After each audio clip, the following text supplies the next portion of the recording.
Hey everybody, I'm back. Here's some Smackdown recap. Overall, I thought this was a good show. Most of the matches on the show were solid. I thought the three-way main event was good. And of course, we had the Ryback Squash Fest. And there were some good promos on the show too. So let's get right into it. I guess. Okay. So the show actually started with Divas Champion Layla versus AJ. Daniel Bryan, he came out, hopped around the ring doing his yes chant. That distracted AJ. Layla got the pin. Then afterwards, AJ just pounded on Layla for a bit. And then that was it for Layla. She just faded into the background. It was a solid match. Then after that happened, Daniel Bryan tells AJ to settle down. He gets in the ring. He says it's like it. And then he says, well, it's not so fun when someone distracts in the middle of a match, is it, AJ? And then he says that it's like he's got something important he needs to discuss. AJ goes to walk out the ring, but Daniel says that he tells him not to go. He says that there's something he wants to talk about with Vicky Guerrero that he wants AJ to also hear. He says that he's not leaving the ring until he gets what he wants. He says he'll hold the show hostage if he has to. And then Daniel does his yes chant, and then AJ fires back with the yes chant of her own. And they do that, and then they go to a commercial break. Back from the break, and AJ and Daniel Bryan are doing dueling yes chants, which I got a kick out of, I gotta say. Then Vicky Guerrero came out. She said that everyone's tired of Daniel repeating his annoying catchphrase, and she does her excuse me bit, which I think the fans are getting tired of that too. So then Daniel said that he needed to make a point. He mentioned that he beat both CM Punk and Kane on Raw. Then says that he needed everyone to know that in WWE, he needed everyone to know that WWE will soon revolve around him. He thanks Vicky for working with the board to giving him his title match with CM Punk at Money in the Bank, and he hopes Vicky gets to be the permanent GM for both Raw and SmackDown. Then he says that if she's going to be the GM, and he's going to be champion, they'll need to work together hand in hand.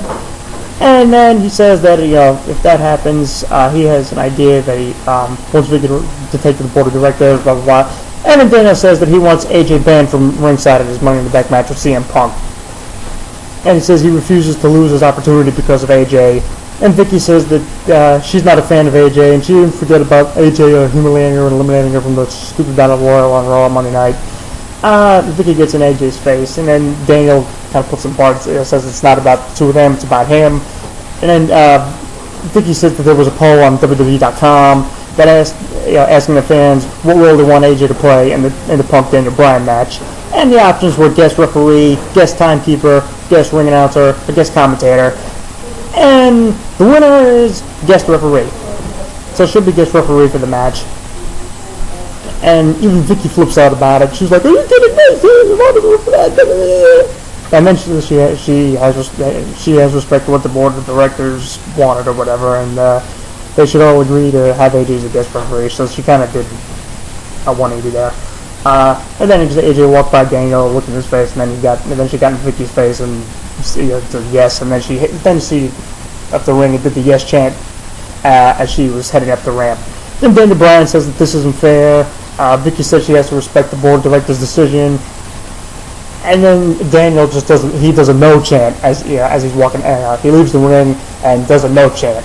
It was a good segment. I thought all three did a really good job here. Vicky and Bryan both cut good promos. I thought, and AJ was really good here too. It was a little on the long side, but it was still good.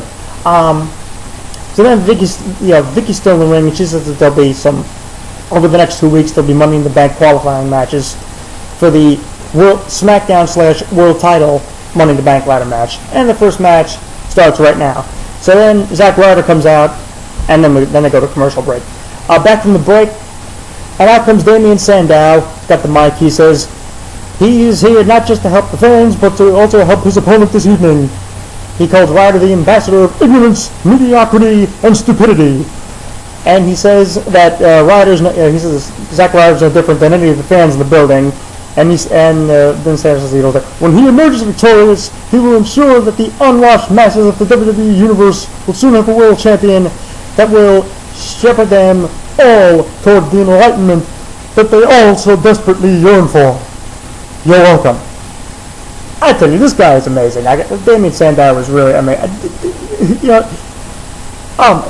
the guy is great. I'm just loving his promos.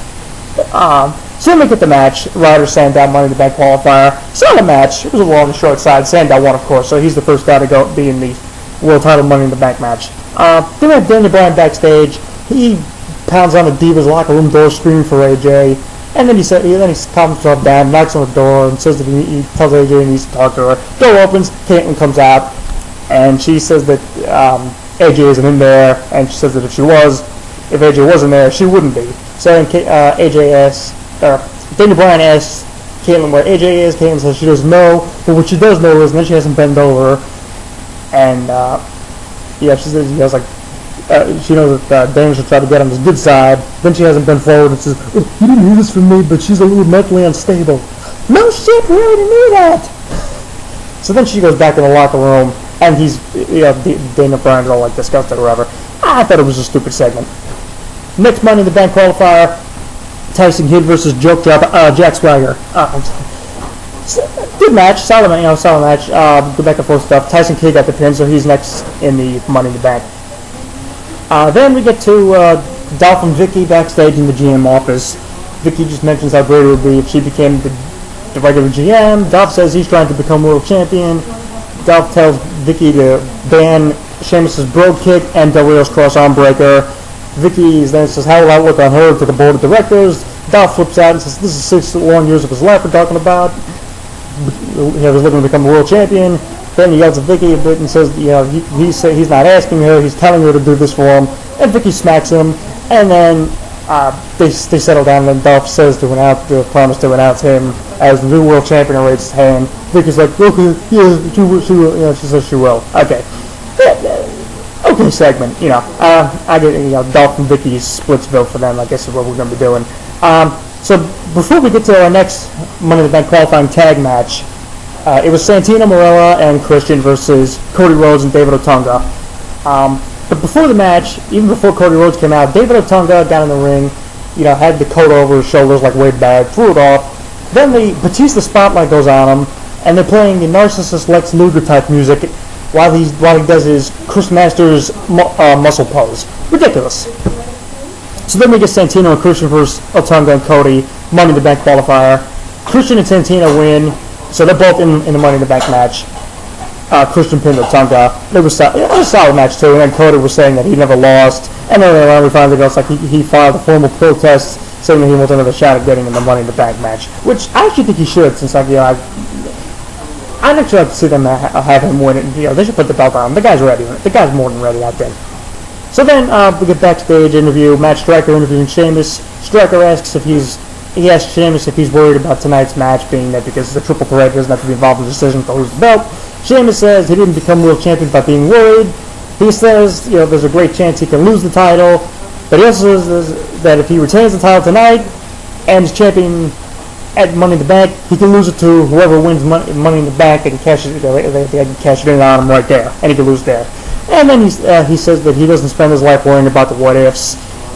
And he says that Del Rio likes to think he's better than everybody because he's rich, and that Dolph likes to think he's better than everybody because he's Dolph Ziggler.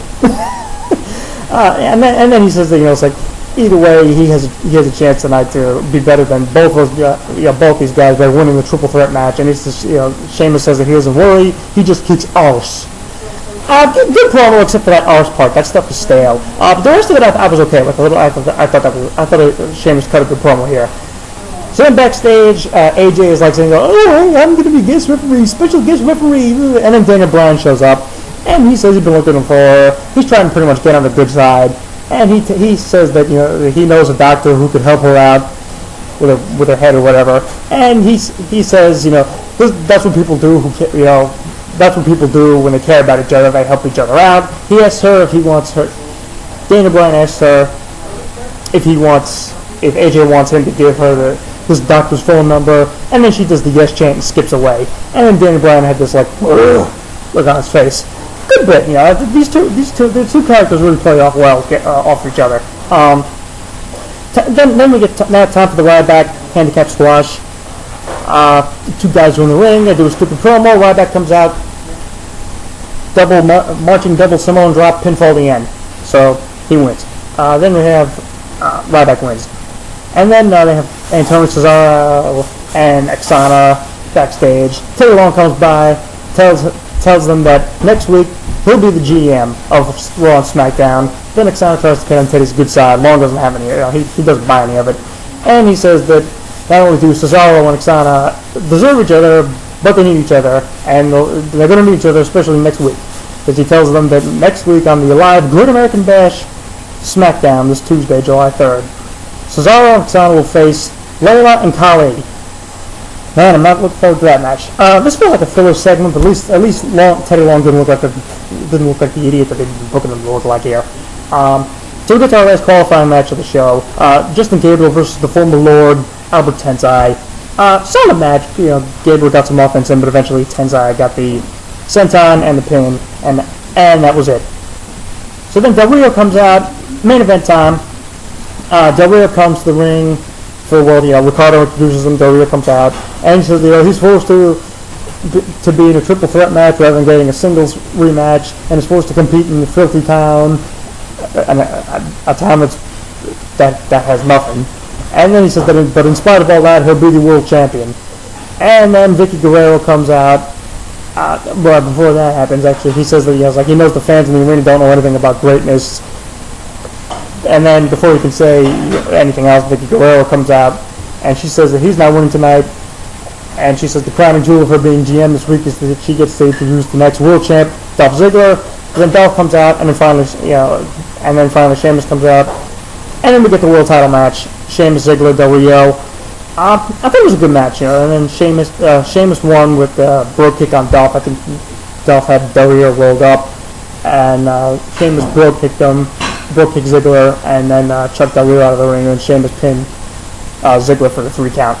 And that was the show. Like I said, overall, I thought the show was good. Yeah, and the opening promo, or the Daniel Bryan Vicky Guerrero promo was good stuff.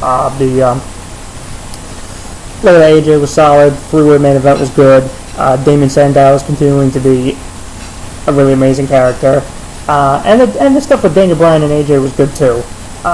So I guess that'll pretty much do it for me right now. I'll be back on Tuesday with my post-Raw video. Until then, you can check out TonyViz.blogspot.com. Check out my, subscribe to my YouTube channel, add me as a contact, and of course, comment as you see fit. Take care, everybody.